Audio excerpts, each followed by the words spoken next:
Welcome to a Season of Caring podcast, where there's hope for living, loving, and caring with no regrets.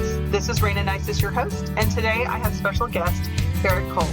Eric, along with his wife, Cheryl, created Songs and Smiles to support families during Alzheimer's. The organization builds on lessons learned while caring for Cheryl's mom, Trish. After losing Cheryl's mom to Alzheimer's in 2019, the couple decided to establish Songs and Smiles as a 501c3 nonprofit. Eric now serves as the organization's full-time executive director. He loves singing and sharing with people who have Alzheimer's, helping them to connect with their own joy-filled memories, as well as with their family, friends, and communities.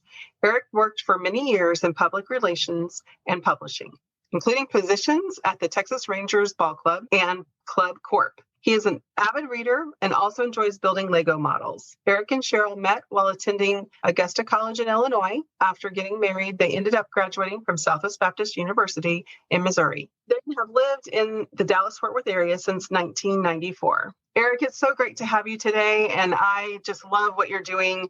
My personal story is obviously journeying with Alzheimer's, and I know music had such a huge impact for my family.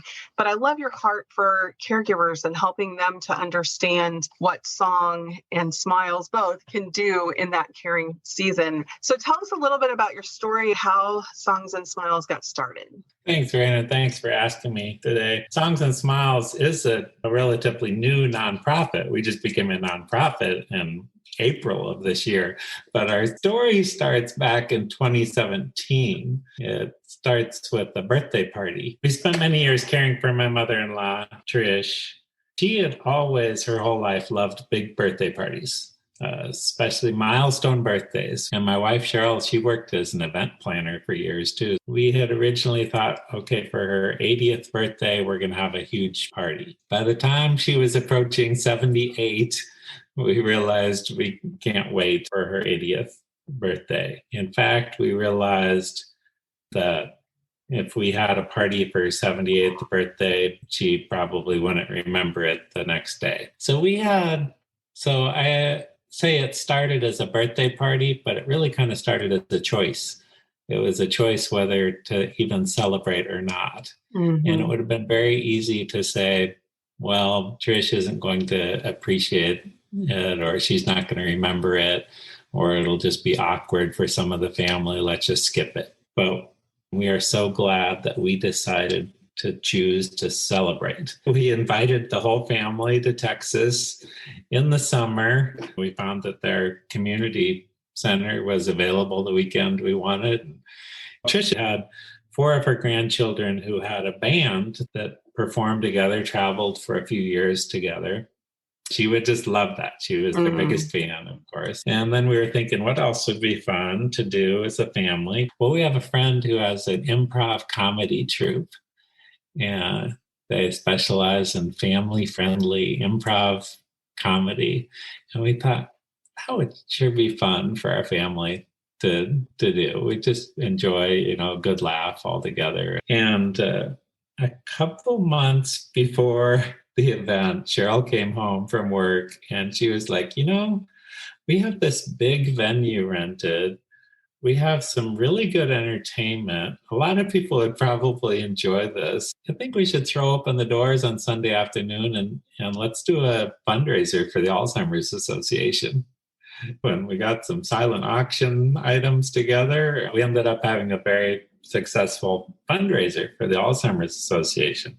Raised more than $20,000 that afternoon. We threw out a bunch of different names and we realized, well, we have some music and comedy. We came up with Songs and Smiles. The name was very popular. It was a good, fun event, and we realized that it resonated with people because people were understanding that Alzheimer's, it's a horrible, frustrating, painful disease, but that we were fighting back with joy, that we were choosing to celebrate in the midst of Alzheimer's. And there were a few hundred people there that day. We were standing together saying, even during Alzheimer's, we can still find joy. And that was the origin of Songs and Smiles. But Then we had to put it on pause for about 3 years. Sadly, my mother-in-law passed away in 2019, and it was unexpected at the time. We started talking about Songs and Smiles again soon after she passed, and we realized that we had survived our own caregiving journey, that we were still young enough and still had energy enough to help other people. And we felt that we could use Songs and Smiles to help other families, to bring joy to the Alzheimer's journey. And I love your heart of serving others because it is such a difficult journey. Like you, after losing my dad, is when I began really supporting others because it is such a difficult journey, but we learn so much and there is so much that we can offer others. Being able to do that just brings joy and helps the memories be even that more sweet, I think, because we can keep our loved ones alive by sharing how much we learn from them and with them. So true.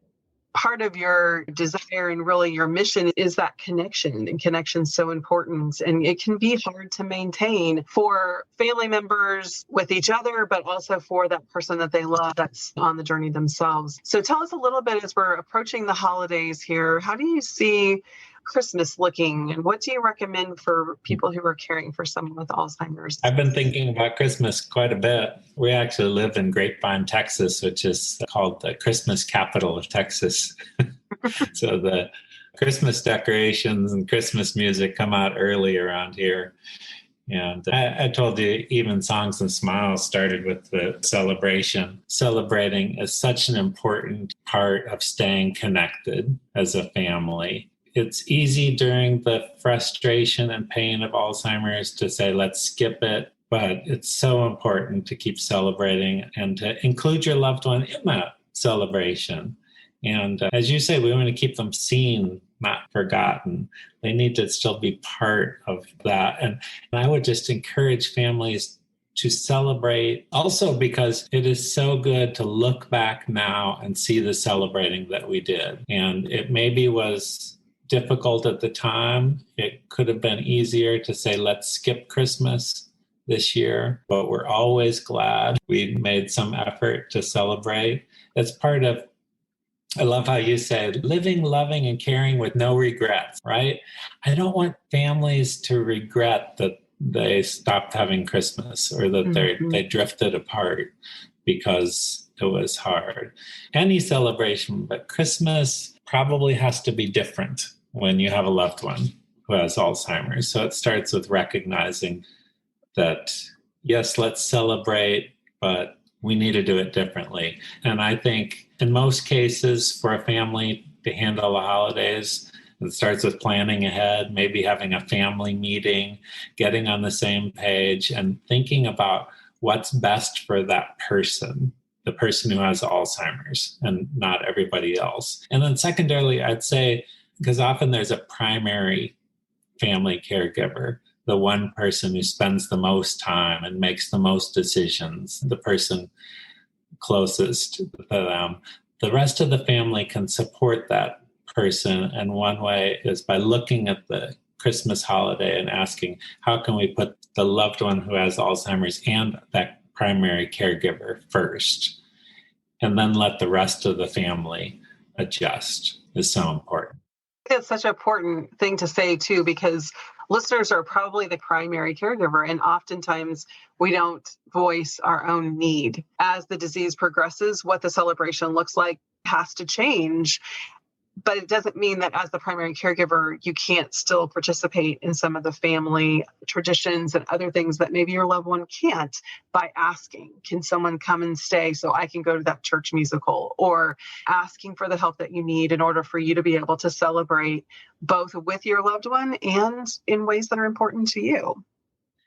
Yeah, and I think it may look different and we may need to make adjustments, but that doesn't mean we need to throw out all of our traditions and stop doing everything that we were doing. We just need to look at them a little differently.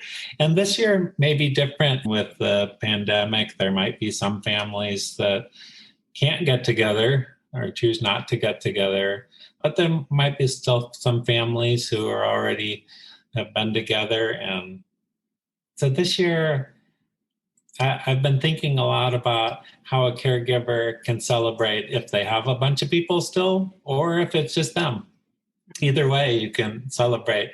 If you have a family that gets together and you have family and friends around and you have lots of traditions, I think the first thing I would just say to that family when you're celebrating, just assign a person to be with that person who has Alzheimer's during everything. Take turns doing that. Okay. Not just assign the primary family caregiver. Mm-hmm. If other family and friends are coming to spend time with each other, that's a good opportunity for them to give a break to the primary caregiver, to allow them, as you say, to celebrate. But assign a person, and this might be a schedule for some families. It might be part of the planning. Okay. And there might be some people in the family that they don't get a slot because they're not the best person to be with them. Okay. Mm-hmm. But there might be 5 or 6 people in the family. They're willing and able to take a turn.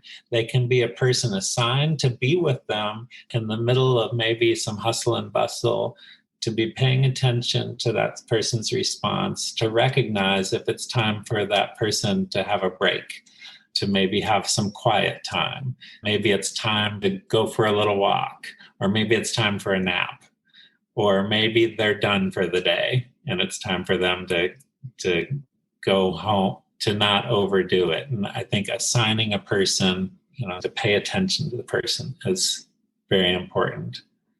And then during all the hustle and bustle, to also look for ways to create small group times. Often there might be times where the person who has Alzheimer's is enjoying being surrounded by a great number of family and friends. I remember being with my grandfather, talking with him well after he knew who I was or could remember my name, but just knowing that he knew that he was surrounded by family who loved him, and he was enjoying that moment, whether he could remember my name or not. He still knew that. But often socially, someone who has Alzheimer's does better with a small group situation. I encourage families to think about creating small group times. Maybe it can happen naturally. Maybe it's just acknowledging it and asking everyone to look for small group times. Here's a table over in the corner, or here's a love seat and a couch in the other room. That's a good place to get away and have a little quieter time. You mentioned the different traditions of Christmas. I know my family traditions, including opening presents and going to church and caroling and different things. Well, sometimes we'd get together and we just do them all on one day, all in one night. Everything can happen, right? If you have a loved one who has Alzheimer's, I would really encourage families to consider spreading things out, to maybe find one day where there's going to church and maybe a different day when there's opening presents, or separating them as much as you can is helpful, to just not overdo it. I would say to any family, whatever size, one of the best ways to connect and celebrate together is to sing together. That's how our family started, singing together. Well, before the pandemic, I would go to memory care facilities and sing with groups of people, and leading online sing-alongs right now. And singing together is very important. I think many people are aware of the power of music to connect. There's just something, music connects us all with our own memories. We hear a song and we just go right back. That still happens. I've seen it so many times. Someone who has Alzheimer's, I've sung songs with people who I didn't even think could talk. And all of a sudden you sing the right song with them, and that's their song, and it brings them back. There was a man I had known him for a couple of years. I didn't know he could talk. And one day we sang Take Me Out to the Ball Game. He just started telling me he loved baseball. He played baseball. And so music is very powerful. But in the context of celebrating Christmas, I want to remind families that singing together is very powerful, that it goes beyond just the particular song and the music, but there can be so much joy in, as a family, singing together, singing Jingle Bells or singing Silent Night. This is a hint for families. You need to be prepared a little bit. If you're going to sing together, make sure at least someone knows the songs, right? The first time we said, okay, let's sing some Christmas songs. Great. My mother-in-law, Trish, was all excited. I said, what should we sing first? She said, Jingle Bells. Okay, great. We sang Jingle Bells. And then someone thought, well, let's sing Silent Night. We could only remember one verse of that, but we sang it. And then my mother-in-law said, let's sing Jingle Bells. Right. And then we thought, okay, let me see. Can we do a verse of Joy to the World? We got through a verse. And then my mother-in-law was like, let's do Jingle Bells. We didn't have anything prepared. So we sang Jingle Bells a bunch. Now we enjoyed it. Have at least someone who knows the words or someone who has the words in front of them. Well, for our family, we figured out that having a little karaoke machine and putting the words on the TV really made it easy for my mother-in-law to sing. Even though she did remember the words to most of those songs better than most of us, having the words presented to her just made it a little more comfortable and made it more comfortable for everyone. So singing together is a great way to include everyone in the celebration of Christmas. The last thing I would tell family, I got to tell one more thing. Don't forget this. When you're celebrating, whatever you're doing, take pictures because you're creating new memories. Mm-hmm. So take pictures or short videos or whatever, because you're creating new memories that you'll be able to share for the rest of your lives. Mm-hmm. So good, because I think we often are so busy with all the to-dos that we forget to take that time to celebrate, and in the middle of the celebration to document it like that. And like you said, those pictures are very valuable, especially once our loved ones were gone. You mentioned COVID earlier. So do you have a suggestion for that person's loved one that's in the memory care unit and only one family member can go visit them at this holiday time? I thought of a few practical ideas. Number one is to schedule some phone calls or some Zoom calls or FaceTime. I'd say phone calls. We found when caring for Trish that she did better with phone calls. And sometimes with Alzheimer's, we need to remember that the person may not recognize someone they've seen, but they may recognize their voice better. And so often, if we had a Christmas and say a couple of her children couldn't make it home for Christmas that year, we'd arrange to call them. So it depends on the person. For some people, a video call would probably be the best. And if you're calling grandchildren or little ones, that's probably definitely a great opportunity for them to see the person. So that's something you can plan ahead to. Still plan some times with the other members of the family and friends to do some phone calls. And definitely, as part of our celebration, remember past holidays. So that's getting out albums or photos from Christmases past. And a lot of families, gift giving is a big tradition. And, you all sit around the tree and open up gifts, and, there's wrapping paper flying everywhere. And that's something that a family might say, okay, well, it's just going to be me and a loved one. Let's skip that part.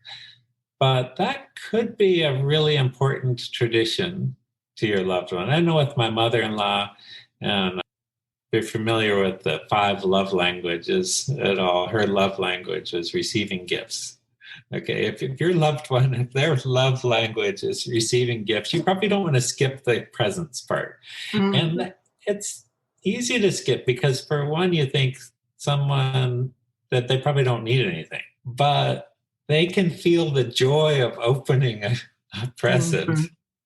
And in a way, it doesn't matter what it is, but you can probably think of something that's special to them. My mother-in-law had a fascination as she got older with red cars.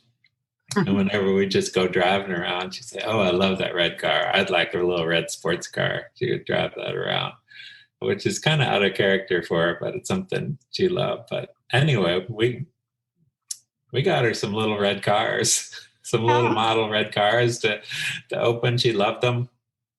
And it's certainly a way that the other family members can participate too.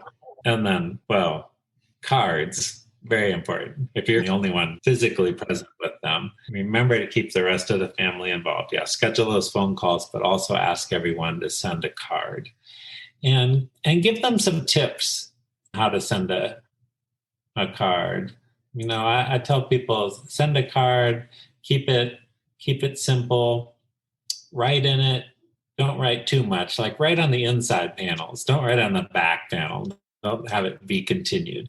And it's okay if they just want to write, "We love you," sign their name. That's still a card. That's still a treasured memory. But encourage them, if they can, to write a shared memory in there, to write about a past Christmas, and tell them maybe the further back they can go, the better. Usually, if someone's known them for a long time, just encourage someone to write in that card, "I was thinking about you today. I remember that one Christmas back on the farm when it snowed so much. We were in the house for 3 days," or just some Christmas memory if they can share. We had to tell our family members often just how much Trish enjoyed getting a card like that. Some of them thought, "Well, does she really appreciate it?" The fact is that most of the time when she got a card, she appreciated it over and over and over. Yes. Decorations should still be part of celebration too. You need to be careful. It depends on the person. My mother-in-law, for a while, she really liked to kind of go all out. Her room just looked like Christmas Wonderland. As she got older and the disease progressed a little bit, we started simplifying the decorations. Maybe you can go somewhere else. With memory care facilities, often the common areas are decorated for Christmas. Very nice. So that's really helpful, even if it's not appropriate to decorate the room, but there are other decorations, maybe a short walk to just admire the other decorations in the lobby. For us, it worked well when we were caring for Trish. My sister lived 20 minutes away, and we kind of asked her, "Yeah, we know you love to decorate. Can we bring Trish over to see your decorations?" She would love it. So my sister decorated, and it was just fun to just take my mother-in-law there and to enjoy her decorations. And sometimes we would just get in the car, just me and Trish, and drive around and see the lights. Mm-hmm. I learned after the first time I did that it's good to plan ahead a little bit, because the first time it took us a while to find some good neighborhoods. So by the following Christmas, I'd scouted out some good neighborhoods that we could just drive through and look at the lights together. And that was really special times. And I would say even singing one-on-one, the same as with a large group, singing together again is just a wonderful way to connect. And sometimes we have a hard time connecting through conversations, because conversations have to happen differently than they used to. But singing together can still be a wonderful way to connect. I've been doing online sing-along videos. I found it's helpful for people who have Alzheimer's to make it as comfortable as possible for them. So when I lead sing-alongs, I actually put the words, black background, white letters, big type. So I use page flips, have good cues of what's coming next. And when you're singing with someone, it's really good if you know the song. If you're singing it strongly too, that'll help them. I'll actually put myself on there singing. So there's a smiling face singing with them, but then most of the screen is the words, and a very easy way to read. And that's just something that even if you're one-on-one, if you're sitting there, if you have a TV or an iPad or laptop, you can sing together. And I would say this again too, even if it's just you, take pictures when they're opening a present or whatever. Take pictures. You're creating new memories. So many great ideas, Eric. I know this season is one that when we're caring, we feel like there's so much to do, but realizing how important embracing the moment and celebrating and connecting with our loved ones, they need to be on the to-do list. We need to figure out how to make sure they stay a priority in our lives. So thank you so much for some great reminders and tips on how to celebrate and connect during this Christmas season. You'll definitely want to stay in contact with Eric at songsandsmiles.com. They have some great educational resources and just have plans for some amazing things for their nonprofit. So support them as well. And thank you again for your time today, Eric. Thank you. It's great being with you. Just a reminder, a Season of Caring podcast is created for the encouragement of family caregivers. If you have medical, financial, or legal questions, be sure to contact your local professionals and take part in your Season of Caring.